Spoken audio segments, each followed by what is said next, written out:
Very good. Okie dokie. Okay, Alex, what does all this mean? We just talked about St. Patrick's Day. So what? St. Patrick's Day. That's what you think about since St. Patrick's Day? Just drinking. You have no sympathy for the Irish at all? Huh? Your family is English? Oh, we'll make a lot of that. Oh, okay. St. Patrick's Day, yes. Okay, very good. Since it's St. Patrick's Day, we are going to do a lot of work today. Yes. We are going to finish the Protestant ethic and spirit of capitalism, not today, but by next Thursday. Come what may. Right, Felipe? Sure. Okay, so we'll see how far we get today. It is a brilliant book. I am here to convince you of its brilliance. Brilliance in a very different way from Durkheim and Foucault. Okay, let me summarize. I was not going to give you a summary, but I will give you a summary. I just cannot. You see, I am so disciplined, correct training. Yeah. Remember this picture. This is the most important picture you will ever see in your lives, at least in this class. Remember, this is contemporary society as it is conventionally understood. Modern society. Increase in the division of labor. Increase in legal equality. Equal rights for all.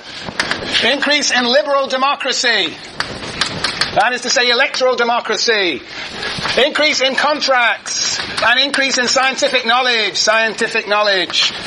These are the ways in which we characterize modern society. And sociologists, in their different ways, have different interpretations of this. These 1, 2, 3, 4, 5 features. On the one hand, we have Marx, and he said essentially, all this stuff down here mystifies the existence of class and class exploitation, characteristic of capitalism. Aha! And once one invokes the idea of exploitation, one says Marx, that the capitalism will sow the seeds of its own destruction, leading to the intensification of class struggle and the inauguration of communism. So, Durkheim says all this stuff, oh no, you're full of nonsense, Marx. This is mystifies, all this stuff produces, yes, organic solidarity. Who'd have thought? Haha, yes. All these equalities are in fact the equalization of external conditions, the equalizing of opportunities, so people with their natural talents will find their place in the division of labor and feel one with others and will produce organic solidarity, Durkheim. Yes. And Foucault says you're all full of, yes. All this stuff here only exists because it only doesn't lead to violent revolution and anarchism because of disciplinary powers that exist throughout society. Foucault. That you can't have all these equalities, contracts, the advance of scientific knowledge, and the division of labor without disciplining individuals which take place in the institutions of civil society. But everywhere in society we find these disciplinary powers. They are so ubiquitous we don't even know that they exist. We don't even know that we are subject to them. Disciplinary powers is the foundation of contemporary society. And now we're going to see that for Weber, all this is the prerequisites of rationalization, bureaucracy, Weber. Yeah.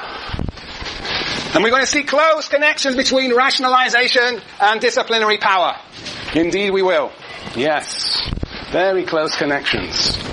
Okay, so that is the picture of, we got Marx, Weber, or Marxists, Weber, Durkheim and Foucault on the board here. What they are all doing is giving an alternative interpretation of the conventional wisdoms we have of modern society.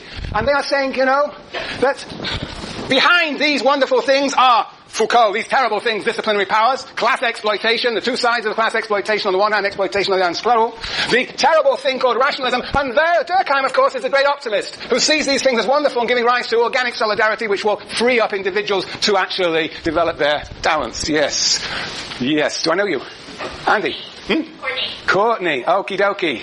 Under division of labor in the box, what does the division says? It says legal equality, liberal democracy, the rise of contracts, scientific knowledge.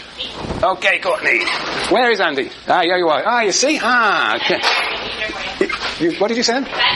Yes, I thought so. I'm not allowed to make those politically incorrect things. Okay. But I'm only allowed to talk about male hair. You see how well normalized I am, class? Yeah, I would not dare of talking about female hair. Yes, okay. There you go. Thanks for helping me out, Courtney. Yeah, right. There it is. Now, I really want to emphasize that sociologists have these different perspectives, they're different lenses on the contemporary world.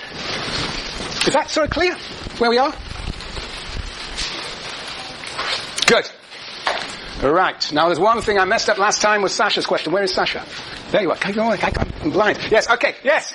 Where does all this knowledge come from?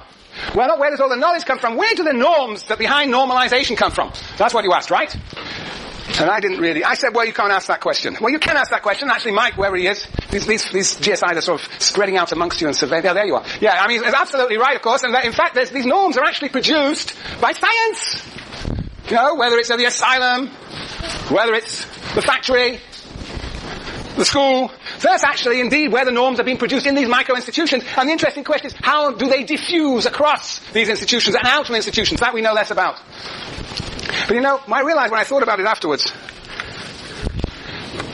that the answer to your question, Sasha, it comes from sociology. Do you remember, in the opening pages, Vijay, the opening pages of the Division of Labour, how did Durkheim define sociology?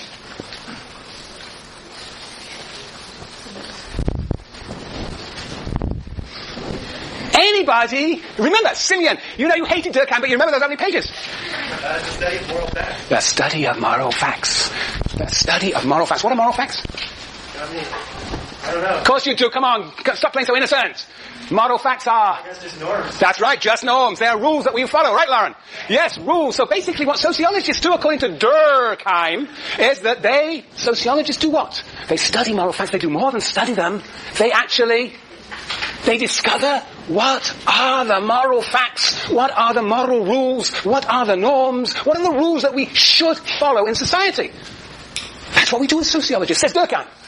Durkheim says from science we will derive those things that we value, values in society. From science will tell us what the values are in society. Science will tell us what, Julia? It will tell us whether division of labour is good or bad. What did Durkheim, what conclusion did he come to? Division of labour is good or bad? Very good.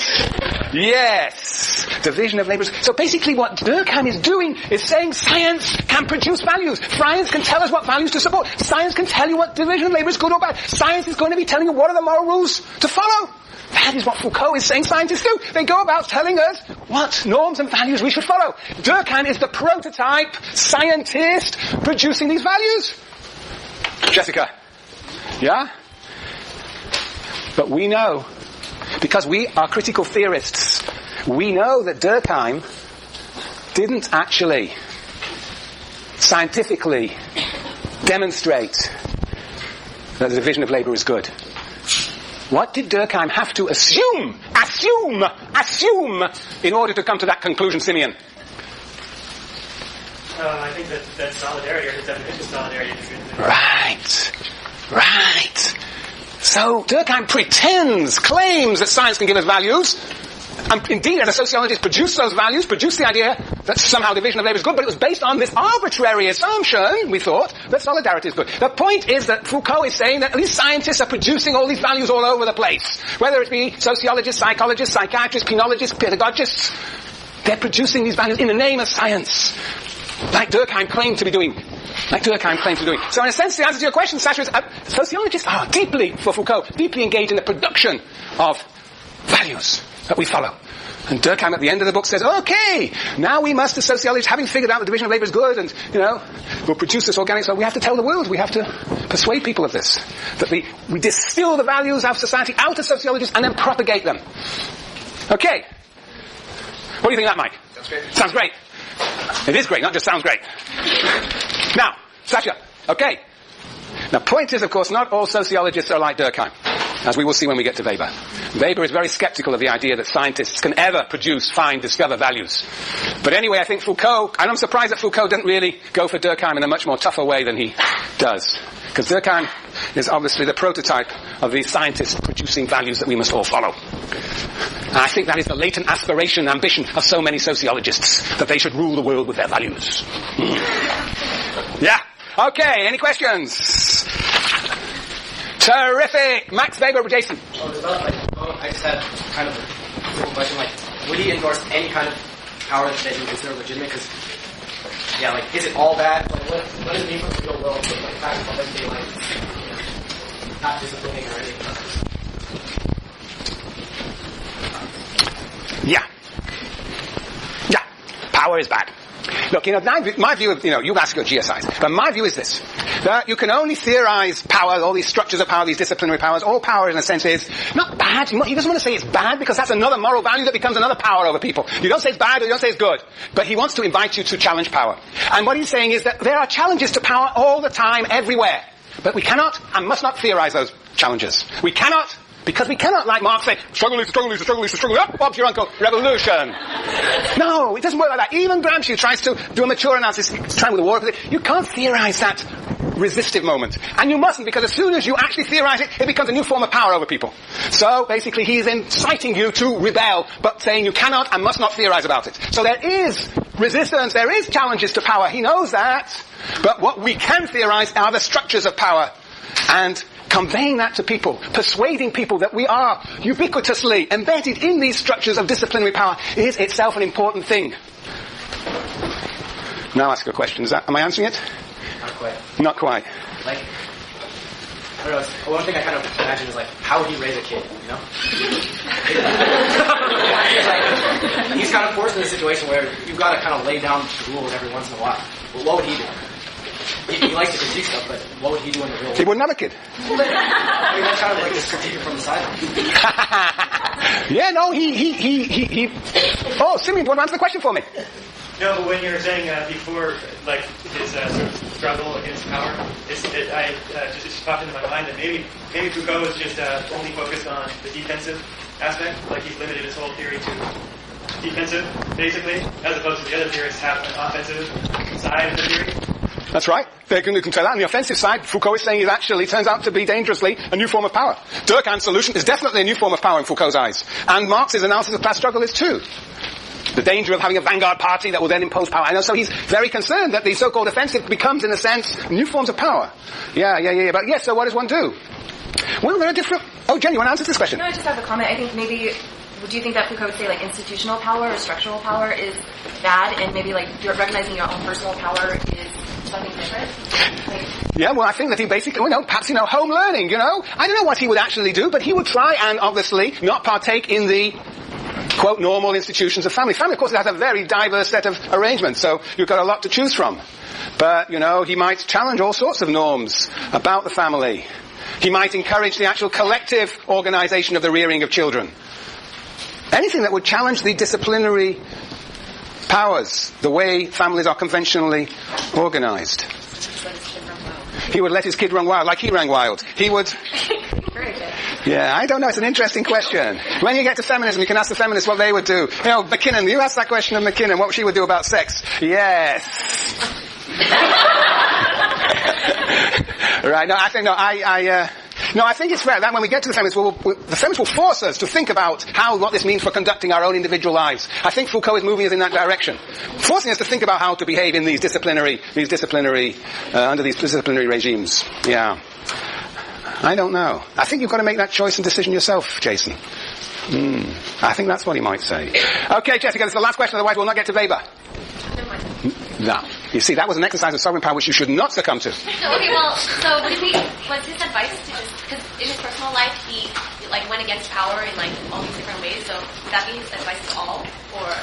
Yeah, well, that's what isn't that what one of the extracts from the book that I read out? Wasn't that essentially his advice? That in itself would be a form of power, no? Well, no, he's trying to not give advice to anybody. He's trying to incite you to be imaginative. He's trying to incite you to see that we are surrounded by power and thus incite you to challenge it in any way you may think. He doesn't want to prescribe in any way how to do it, in my view.